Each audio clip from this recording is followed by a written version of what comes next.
I'll make it a quick intro, but we're here for trade school, and it's super exciting to have 5 days of art and talks all through the lens of the outdoor-inspired athlete, advocate, entrepreneur, and artist. The work you see on the wall is a 3-artist collaboration from Sarah Ewell, John Fellows, and Jack Ludlam.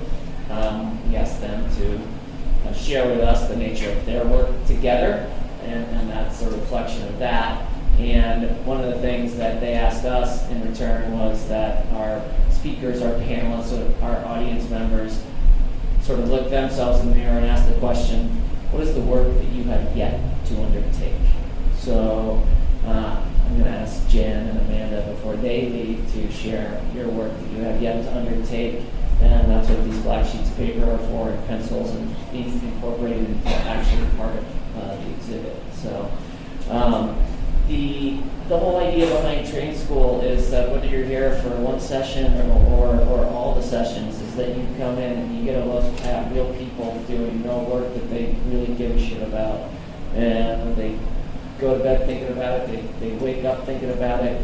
And some days it's harder than others, but at the end of the day, like when you're around people doing work that's intrinsic and meaningful, there's just something like inspiring about that, and there's a trickle-down effect that that can, I think, sort of spread to communities and inspire people to do the same thing. And so, with I guess no real further introductions, thanks for being here, everybody. This is a live recorded podcast too, so on the back end, Juicy Bits, which you'll hear about in a minute, you're going to be able to hear this conversation via the Juicy Bits podcast, so we're really excited to have them here at Trade School, and this is being streamed live on Facebook too, so people who are watching, this is an unscripted, purely Juicy Bits-esque conversation.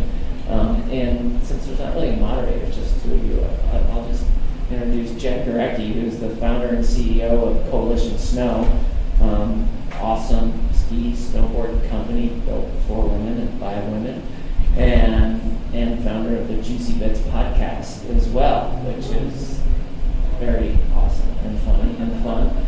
And Amanda Goad, Amanda's founder owner of Bold Brew, an awesome agency based out of Durango, Colorado. Does a lot of work with outdoor industry companies.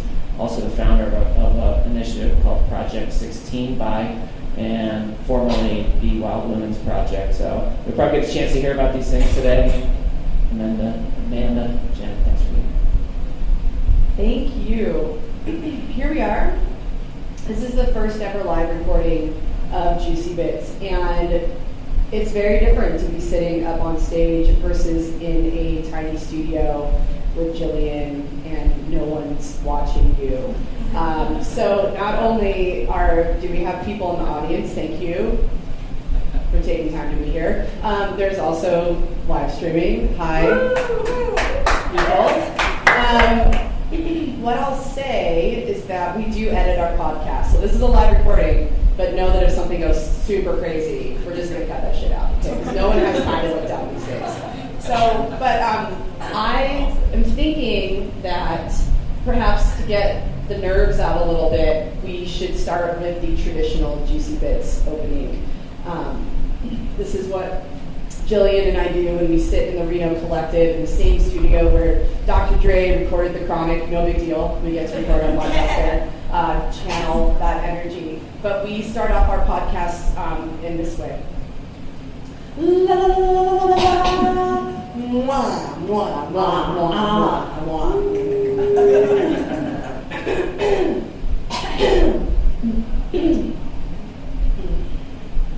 Just a little warm up.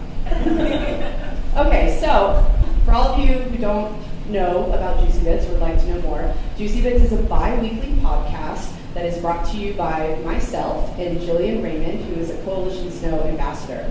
And we came up with the Juicy Bits podcast, to be quite honest, after a long overnight at a backcountry yurt where an entire bottle of Bullet was consumed. So on the drive back home, it was rough, and we started singing songs in the car, and we were like sort of talking normal, what's the next step for world domination? And we're like, we're hilarious. We should have a podcast and get this out in the world. And it came from being in this hut with a number of women and realizing that there's so many things that women start talking about, but then they don't finish talking about it, or they're a little nervous to talk about it. And so Juicy Bits is really designed to take conversations that we're starting on the chairlifts, or that we're starting at the trailheads, and bringing them to life through the podcast. As I said, we do record at the Reno Collective, and are just thrilled to be able to use that space. And in that space, we've recorded everything from talking about waxing, and I'm not talking about skis, waxing to the dude suit and the outdoor industry. We've had some incredible women that we've interviewed, and then here we are today, where I'm sitting with Amanda, and we're doing our live recording. And just a little note for all the humans who are not with us right now, I want to describe this space a little bit. Amanda, do you want to describe this for us? Really nice and open to see the rest of the outdoor urban environment, but then lots of natural materials and colors inside for the nature of work. Anything else? There's a train, so you might hear that. We might be in the middle of an amazing discussion and a train might roll through. There's also stairs above us, so people might be walking. So just note to listener, you all know this because you're there, and you all know this because you're here, but when this goes live on podcasting and people are not here, you might hear some urban environment things happening. So, that's it. Let's get started. Great. Welcome. Thank you. Amanda. For having me. Pleasure. How are you feeling about your first live recorded podcast right now? It's quite intimidating, actually. Yes. I was just telling you before it started, I've been on a few podcasts, but being in front of people is a whole new ball game. So. It is. And the reason why we're here today is that you and I are actually facilitating a speaking engagement in Venture Out this afternoon at 2 o'clock. And the vision for this speaking engagement is actually based on Audre Lorde and her mic drop quote, "You cannot destroy the master's house with the master's tools." And for all of you, if you don't know who Audre Lorde is, this context is important. She was a Black lesbian feminist poet and scholar. And she was actually invited to speak on a panel at NYU back in the 70s. And she was the only Black woman there. And she looked at Probably the only lesbian. and I think and they and it was a conference for a day, and it had a feminist agenda where they were talking about intersectionality. Even back then in the 70s, we were just talking about people don't really know what these words are, but the intersections of race and class and gender and sexual orientation. And she basically was like, I can't believe you only could find one Black woman to show up today. Really? We're in New York City. We're at NYU. And she said it much more eloquently than me, which is why I quote her directly. But she, in response to being sort of the token woman on this panel, said you cannot destroy the master's house with the master's tools. And the master's tools are essentially allowing only one group of people to control the voices that exist in any particular industry.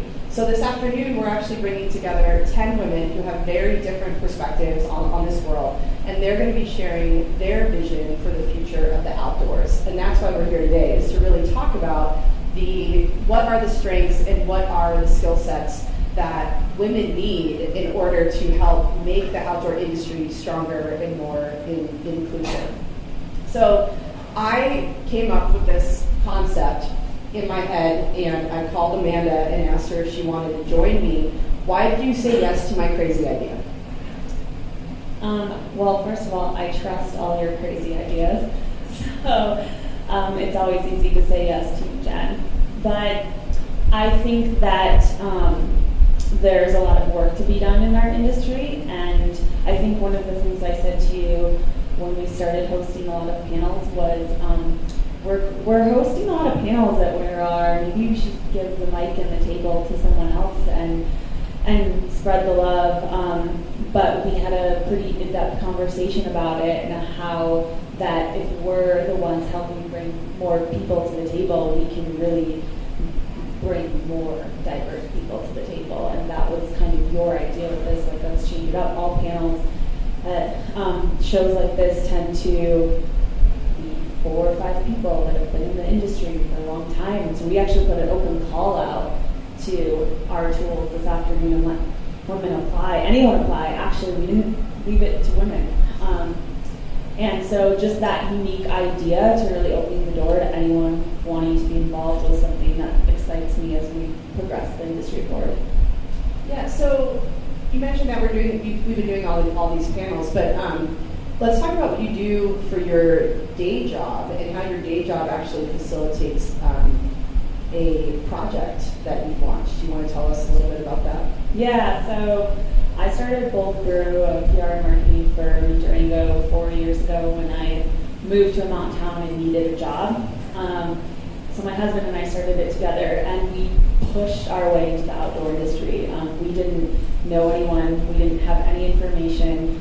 We actually reached out to a competing PR firm and asked if they could get us into the show. We were friends with them, and they graciously did.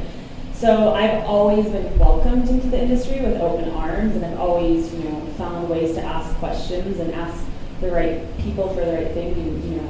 You rarely get told no if you just ask. And so as we started to make a name for ourselves and keep pushing our way into more opportunities and more doors, we realized that this is an amazing show. It's been happening for decades, and there's just not a lot of place to connect on a really authentic level with people for a long time. You're constantly rushing from one thing to the next, 4 different happy hours at night. Running all the time. Yeah, no food late in for your meetings, stomach. and having had a little experience and a lot of respect for the industry, I was excited to find new ways for people to connect and collaborate outside of this twice-a-year trade show. So we established what was then called Wild Women's Project, and since then we've called it Project 16 by. And it was just this ad hoc trip to invite 16 women to a high country hut in the San Juan Mountains, my backyard where I live in Durango, and see what could happen. And I made a conscious effort to invite women that I didn't know. It wasn't hard because I didn't really know anyone at the time.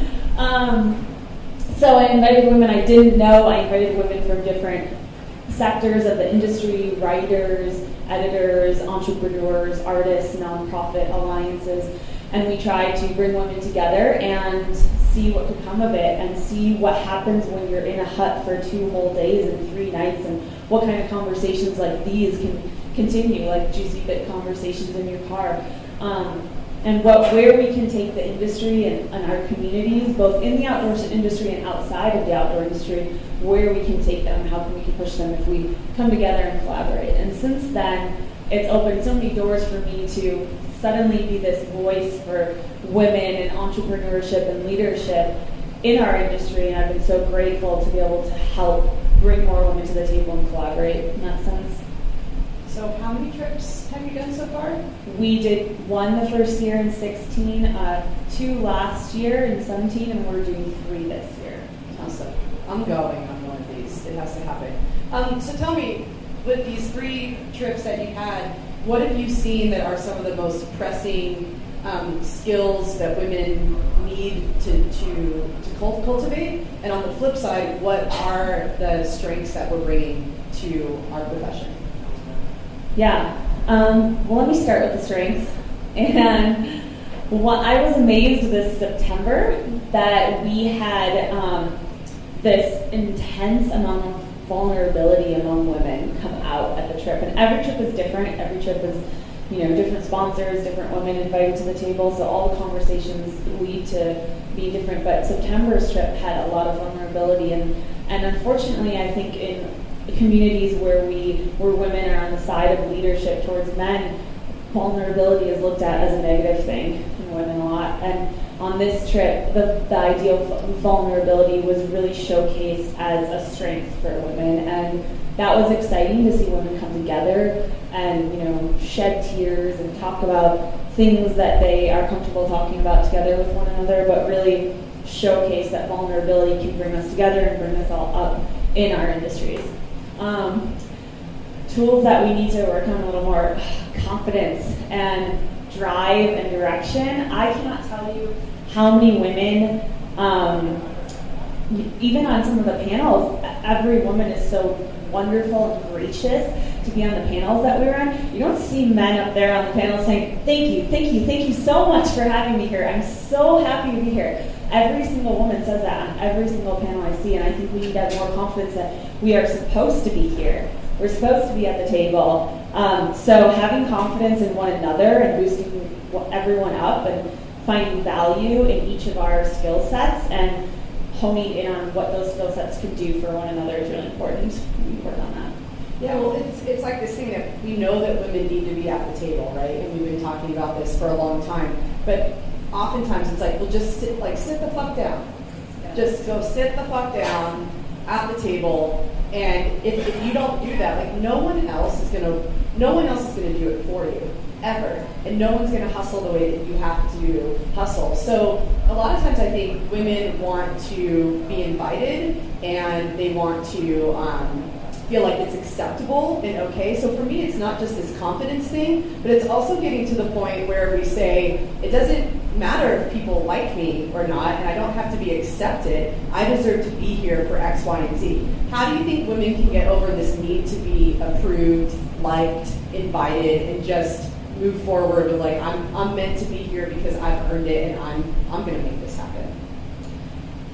From what I've noticed through experience of listening and watching a lot of others and my own recent experiences, the only way that you can understand that you don't need to be accepted by everyone is rock the boat a little, and then you're not accepted by everyone, and that's just how. And until you like you push yourself into that comfort zone, that's my experience with it. And I tend to look up towards a lot of women and watch what they're doing and listen.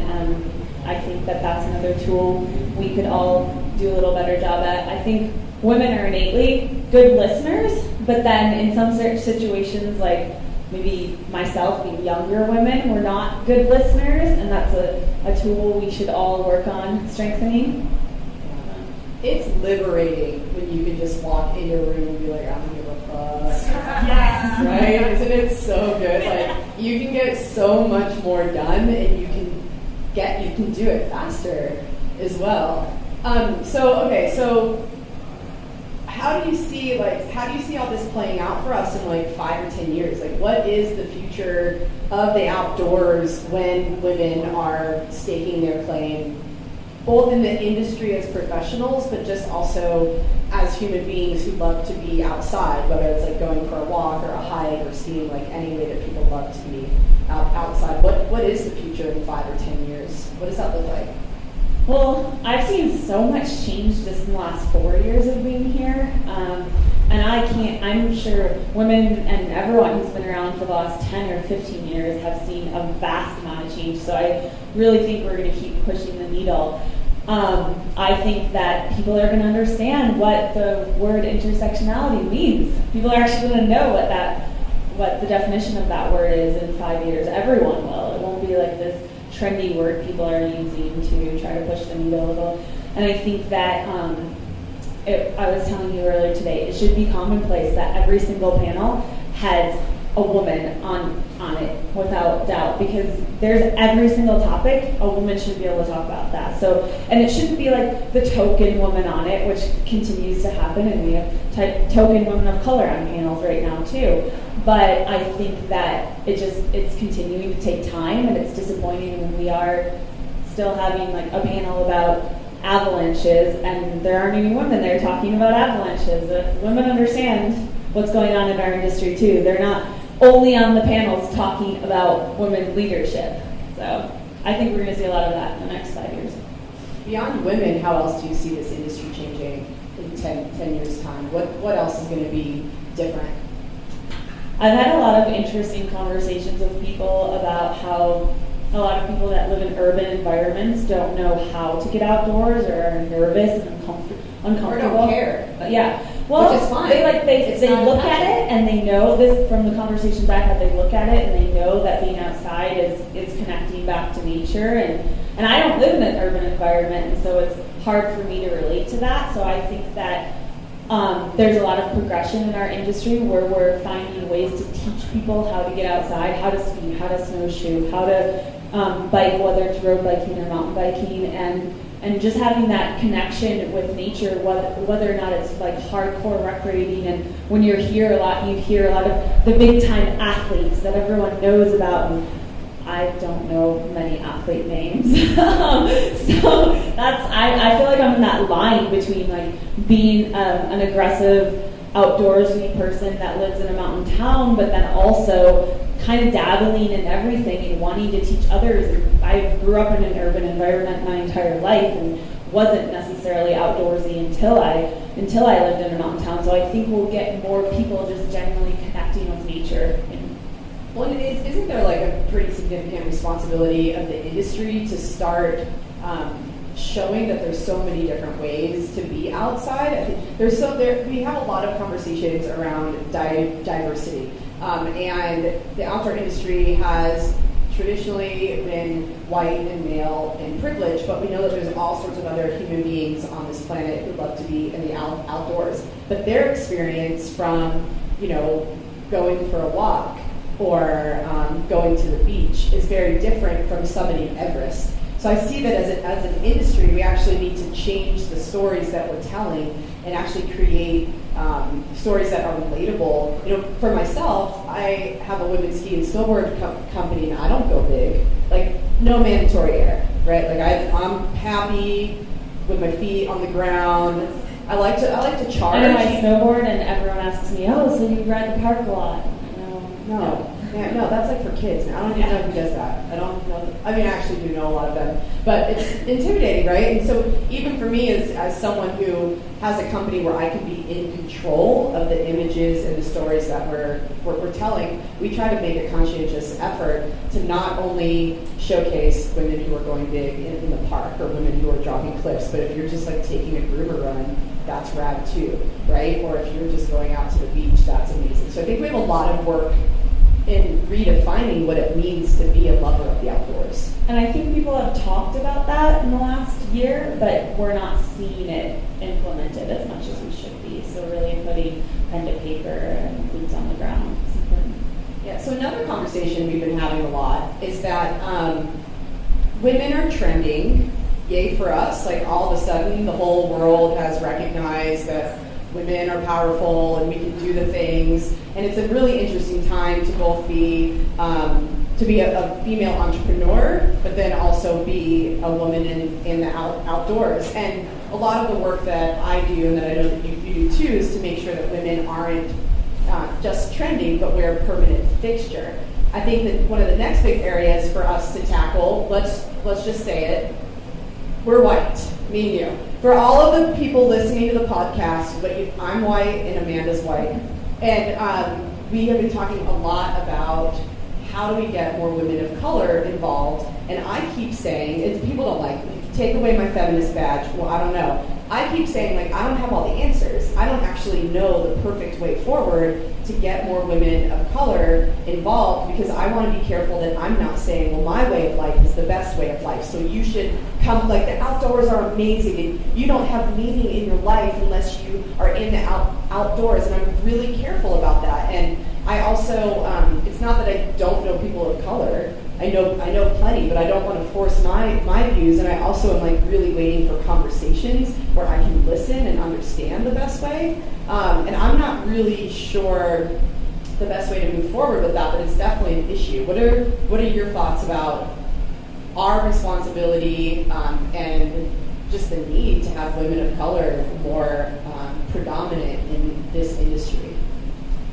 Yeah, I told a story on one of our panels yesterday that I'll tell again, how when we started Project 16 and I randomly invited women that I didn't know to our High Country Hut Summit, I still invited a lot of white women, and there were a few, women that were Cuban or Filipino and things like that, but unfortunately, there aren't a lot of women of color in the outdoor industry. So when you're looking at a pool of women to invite, it's hard, and you don't want to tokenize the situation either. And so, in a lot of social media that came out after the trip, we immediately started getting a lot of feedback in the comments, negative feedback about how the photo of all the women was very white. And my initial reaction internally was to get defensive from that. And I've since then taken a step back and been very active to go meet women of color and find opportunities to bring women to the table and find ways to get out of my box in my very white little mountain town.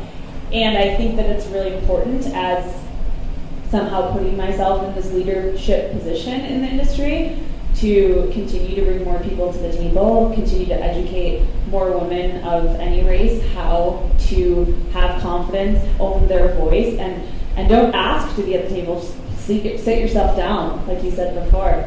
And so I think that we can continue to not have all the answers and work together as women to figure it out, right?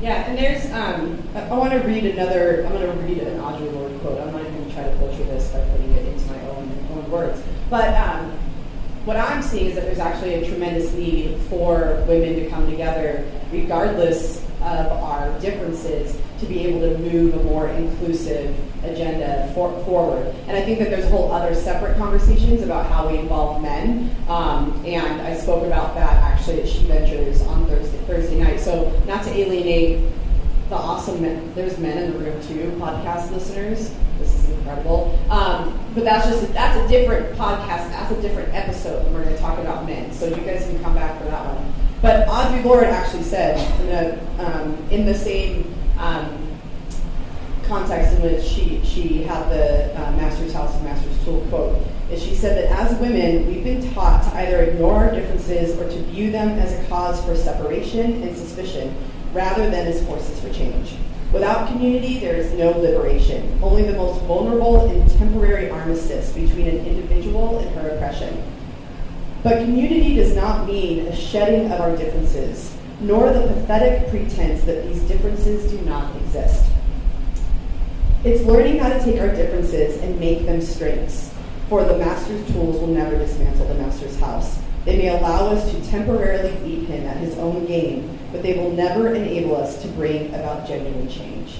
And I've been thinking about this quote so much over the last 24 hours about people may not like my approach to everything, they may not like your approach, or they may love our approach but want to do it in a different way. And all of those voices and all of those approaches actually have to exist if we want change. There is no one path. That is the Master's tool, telling women that you must all come together and agree. And if you can't come together and agree and figure out one way forward, then you will never be successful. That's the Master's tool. So with all the discourse that we've been seeing, both at this trade show, which I think the Outdoor Retailer Trade Show is a microcosm for society in general. It's like this little mini social experiment of what happens when you put a bunch of people in a convention center with like fast food and lots of booze for 5 days, right? But this idea that like all women have to be the same and we have to think the same and we have to have the same agenda and we need to move it forward at the same pace, that is the patriarchy telling us that we must be alike. And we will only fail at that game. So I would love to see how we actually acknowledge our differences and say like, yeah, that's not my approach, but it's cool, or just try to be more in community together and understand that community is diverse, and that all of this whole thing that we're doing, it's messy. It's not going to be a neatly packaged and wrapped with a ribbon. What we're working on is messy and going to take time.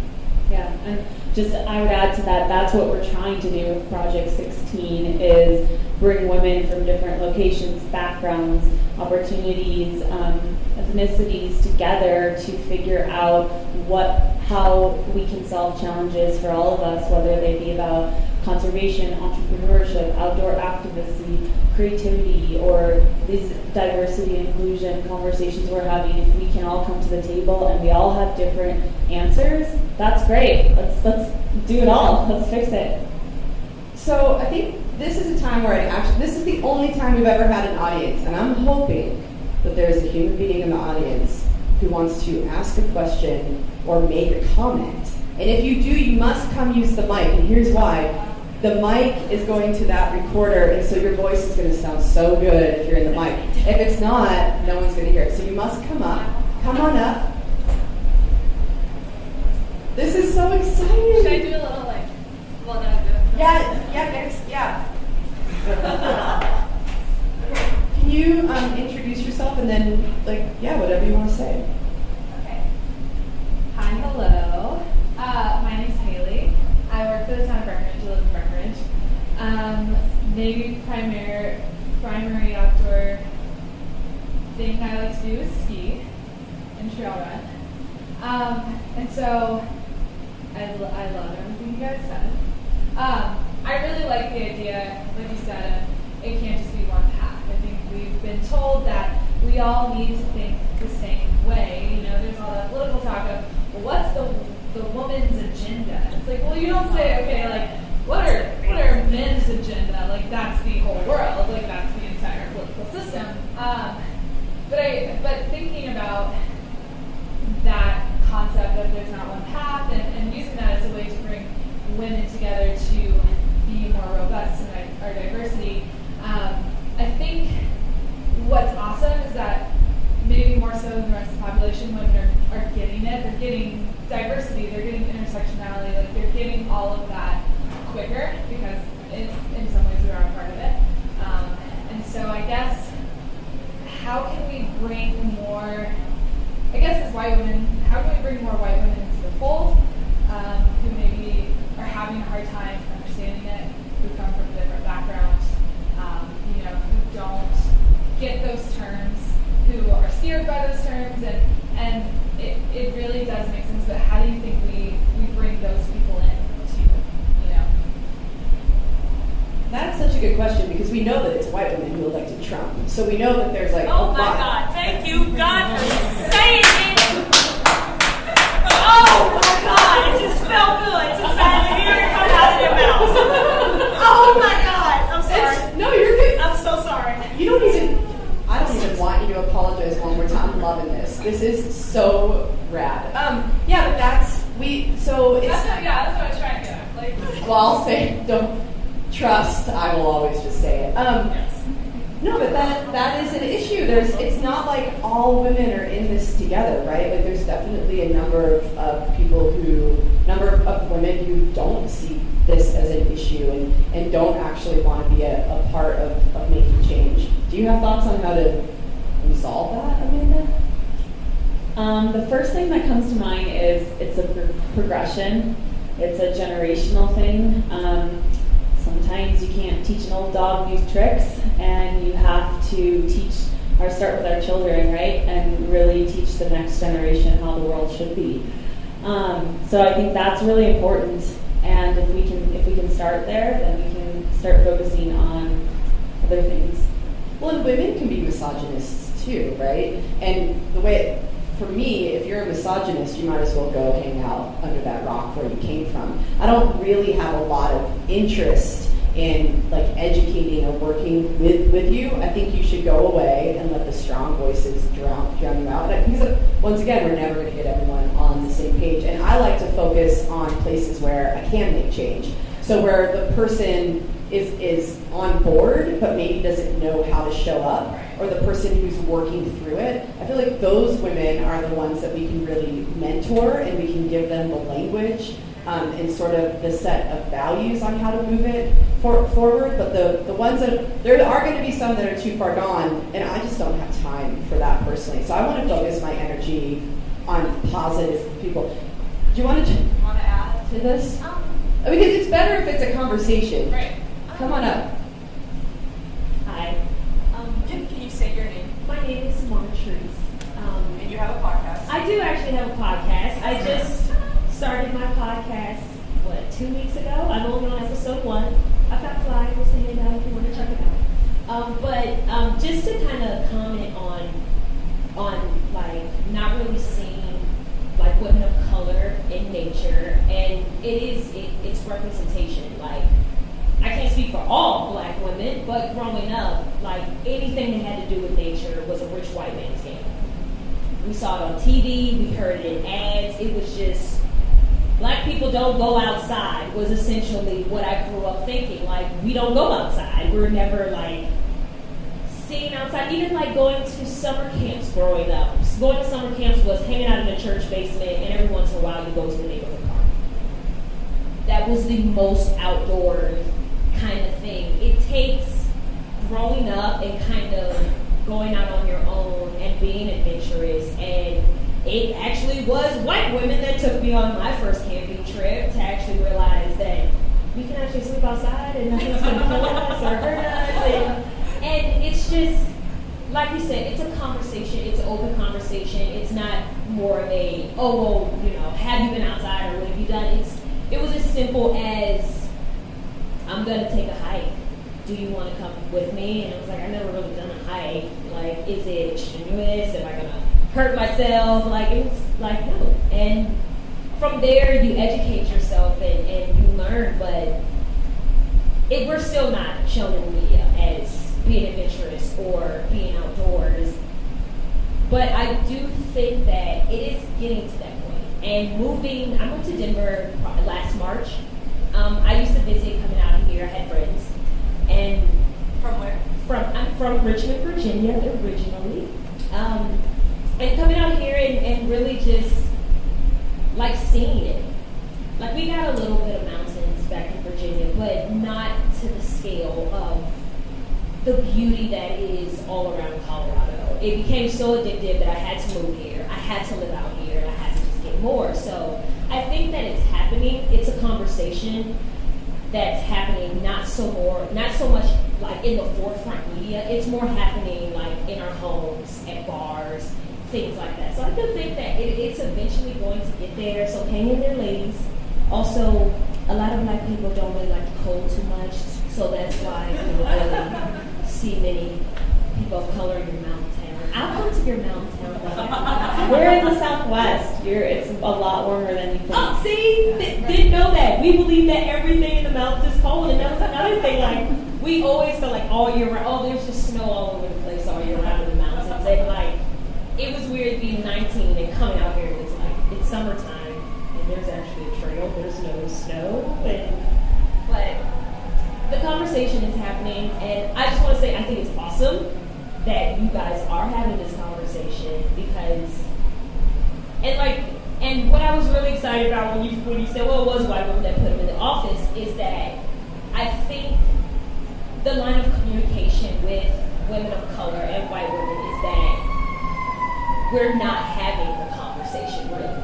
We're trying to have the woman's agenda conversation, but we're not all the same. Like, our experiences are always going to be different. And if we try to pretend that those differences don't exist, it's just going to push that gap. It's going to keep that gap going even more. So I love that you guys are actually talking about this. You're being a voice, because a lot of times women of color aren't going to say anything, because at the end of the day, it's still a white person's voice. And if you're not going to bring up the issue, then who cares if I'm bringing up the issue? Yeah, so, yeah, but that's all. Yeah.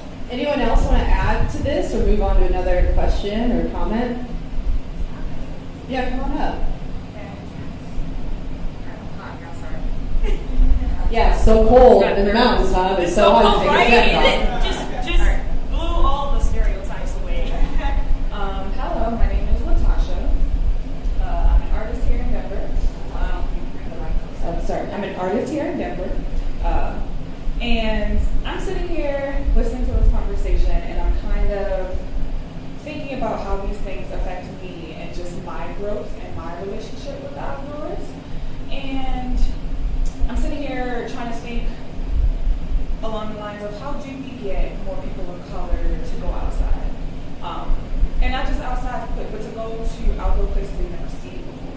Because it's one thing to walk around your neighborhood or just like your local place. It's another thing to step outside your comfort zone. And like for me, my step this winter is to put one foot onto a snowy mountain. Because I've never done that before. And it's just things like, and I'm nervous. I watch some of my friends online and them like out skiing, snowboarding, and it gives me major anxiety to see them surrounded by all that snow and like absolutely nothing else. But it also makes me excited to try something new. And I think about, how did I get to this position? And it wasn't back in Baltimore City where I grew up. It wasn't until I moved away from the city into a slightly smaller city, but more nature surrounding it, was I able to kind of break outside of my comfort zone and slowly do more things outside. So with that being said, I'm wondering how you guys, just being in the outdoor industry already, are going to make those connections with people of color to draw them out. And I say this, sorry, my thoughts are all over the place, but I personally think, and some advice to you guys, is to get into those communities. And to have other people of color be advocates for it. Because if I think back to being a kid and being in Baltimore City, if a white woman came in telling me about the outdoors and stuff, that's cool, that's interesting. And I'll probably be like, I don't know. But it'd be another thing if I saw someone like me come in and talk about how much they love the outdoors and talk about how they used to also live in a big city, used to also be nervous about it. But it's okay, it's cool, it's fun. It's not something scary, it's something that everybody can do. It's more received when it comes from a peer or someone you know can more relate to you. So I'm just wondering how you guys can take that and apply that to what you guys are trying to do. Yeah, well, I have a question. Stay up, please. Okay, so I hear what you're saying, that we need to go into these communities and engage with you in that way. What's the most appropriate way for us to do that? Like, I just can't roll in and be like, hi, excuse me, I have all the answers to your life. I think that you would benefit tremendously from being in the outdoors, and I would like to educate you on that. So what, and this is a serious question, if you were going to give me advice on how I could do that, how would I do that appropriately? So, I think that's hard because it really does start with finding that couple of people of color who already are invested in the outdoor industry and who want to give back to their demographic, to bring that in as well. Because I do think it takes more than just you going in yourself saying, hey, this is all that I have. But it takes you bringing people like, Montrese, or bring people like myself, who, granted, we are not outdoor experts at all. We are brand new, but finding people who are interested like us, or people who are already established like us, who want to give back and be able to talk to these younger people or other communities or urban communities about what's going on, just even in their state. I'm from Baltimore. I could not tell you what type of nature is in Maryland. I don't know. I'm sure there is. I'm sure there's some type of that's where the Appalachian goes through Maryland or something like that. I'm sure there's some type of outdoor areas. I wouldn't know. I don't know. That was not something that was talked about in my school system. It was not something talked about in my community. The closest thing was really the Inner Harbor, the Chesapeake Bay, which back when I was in school was heavily polluted. So that was not something that we really went out and did. So I really think it starts with community leaders and schools and having people of color to be able to go to those lower levels, because it starts really small, right? Like I was saying, it starts really small, you break your way up. And in the previous panel here at trade school, they were talking about outdoors and mental health, which if you guys were able to reach into these more urban areas, I feel that would make such a huge difference. Oh my gosh, I am so much more of a happier person now than I was as a teenager growing up in Baltimore City, for sure. And it took me listening to those panelists talk about their story and their connection with the outdoors and mental health to be wow, it wasn't I'm so much more different now, with all of the outdoor activities that I participate in versus being a city kid just running around in the concrete and not doing much because I didn't know anything else, Yeah, and there's some amazing nonprofits that are doing that work. So Root Map started Outdoor Afro, right? Am I getting this correct? Thank you. And I see it definitely on the nonprofit side. And for me personally, I'm always looking at how could I do it both personally, but then even maybe on the corporate side, but doing it in a real way where I'm not once again looking for the token Instagram influencer or some weird shit like that, So anyways, do you have thoughts on this, Amanda? I was actually looking up an Instagram influencer who who we brought to Project 16 last summer, and she lives in Brooklyn. She's African American, or actually she's not. She corrected me. She's not African American. She's African, originally from Africa, and she has an amazing following, like over 25,000 people, and her work is working on networking and business events in Brooklyn. So one of the efforts we did this past summer was bringing people that aren't necessarily in the outdoor industry to Project 16, and Sada applied. She was really excited about coming.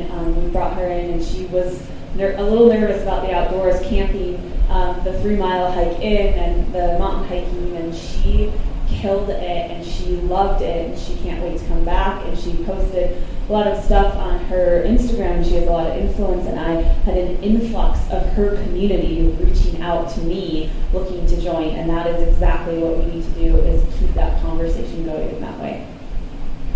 Absolutely. And I think about, my experience. Like, I have another business in Kenya, and so I'm surrounded by people of color, and I'm in the minority all the time, and there's so many ways that you can learn from that.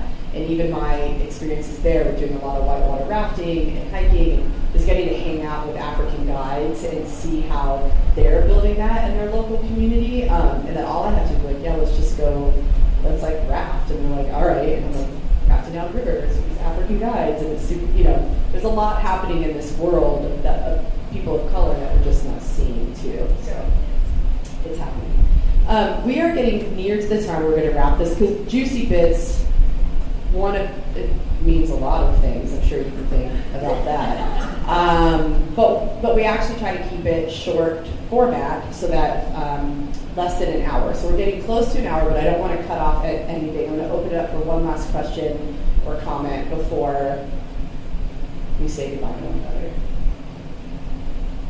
Come on up.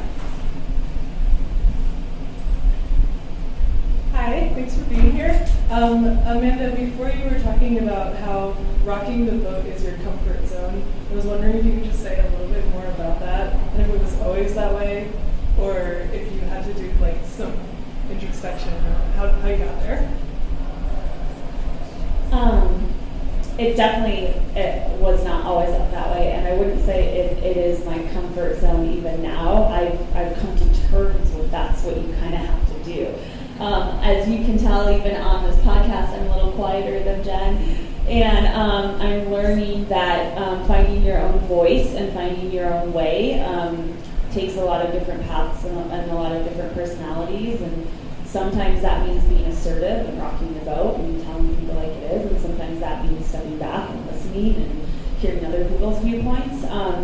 But I think that the thing that's helped me in the last 4 years, going from working at an ad agency in Wisconsin and knowing nothing about the outdoor industry and growing up there, to moving to Colorado and starting my own business and figuring all this shit out, starting your own business and then the industry. And I don't just work in the outdoor industry, I work in a lot of other industries too, is having the opportunity to just go try things. I have to push myself out there and just go try things, because if I don't try, I probably did my first panel maybe a year and a half or 2 years ago, and I was just pushing the door open and getting on whatever panel I could, and now 2 years later, I have a voice at the show, which is very strange to me still. So it's not like a new comfortable thing, and I'm not trying to own any situation. I'm really excited about bringing more people to the table, and that's what I'm so excited about Project 16, because every time I meet a new woman at our summits, I'm like, you need to come to OR, you need to be on the panel, you need to have a better voice, you need to, what you're doing is so much more important than what I'm doing. I need to showcase you. It's way more important than advertising and marketing. So I think just having the ability to try stuff, even if you have zero confidence whatsoever, is going to just keep opening doors. And not asking for permission. You don't have to ask for permission all the time. Sometimes it's better to just ask for forgiveness later. That happens, right? Okay, so we're going to close this out. I just really want to thank Trade School, Something Independent, for having us here today. Chuck, thank you so much. This has been incredible. I think we're going to need to do more of these. One last thing. If you listen to our podcast, you know that we start and end with a song. any suggestions from the audience on the song we should pick for this particular podcast, which I'm going to endeavor to put out next Wednesday? Any thoughts? I'm going to pick something really good then. Really good. I'm sure you will. I'm actually going to make you help me with this. Okay, thank you everyone for being here. Yeah, thank you. I have a Yeah, yeah. Ziggy Marley, Mm-hmm. True to Yourself, I think. Ziggy Marley, True to Yeah. Yourself. Perfect. Hashtag juice the patriarchy.